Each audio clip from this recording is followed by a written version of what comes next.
name is Dr. Aishwarya Sharma, and I am one of the teaching and simulation fellows that works here at the Queen Elizabeth Hospital in King's Lynn, which serves as a vital healthcare hub for patients from the north and west of Norfolk.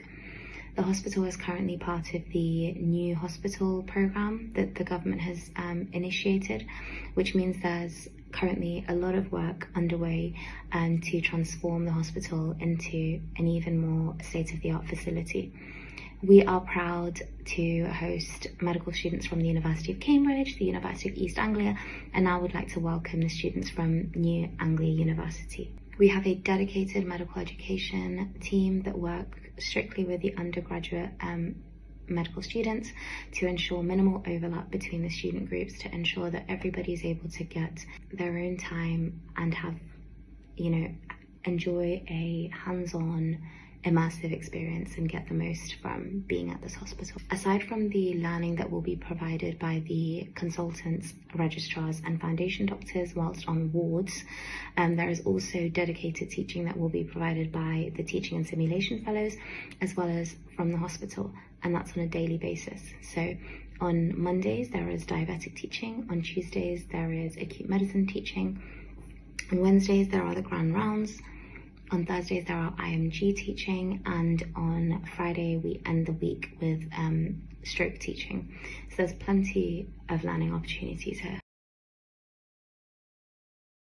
With regard to the rotations that these students from the New Anglia University can hope to expect, so we have worked very carefully to make sure that it aligns with the curriculum of the university, but that is 12 weeks in internal medicine, where the students will rotate through gastrointestinal medicine, respiratory medicine and acute medicine.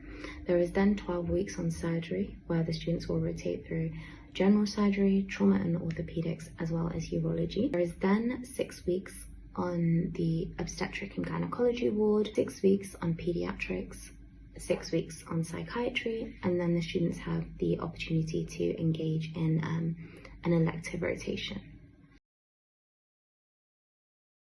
To further elaborate on teaching, so aside from the things that I've already mentioned, there is teaching that is ward-based and non-ward-based. Both of these have been sort of carefully designed to meet the students' academic as well as practical needs. So for ward-based teaching, you can hope to be paired with a foundation doctor who you will sort of shadow, and in doing this you'll be able to see how an acutely unwell patient presents, salient questions that need to be asked to take a good history. You'll be able to see how to go through with an examination, as well as pick up the vital signs that you shouldn't miss. You will be able to see the various investigations and when a certain investigation is indicated, and then go on to management. You will also have the opportunity to actually follow this patient through and see them through their patient journey, which provides a really sort of useful insight into how the MDT works and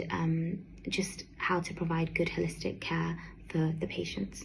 As well as this, the ward rounds are a nice, useful way to learn. The consultants, registrars use it as an opportunity to teach, so there is also that.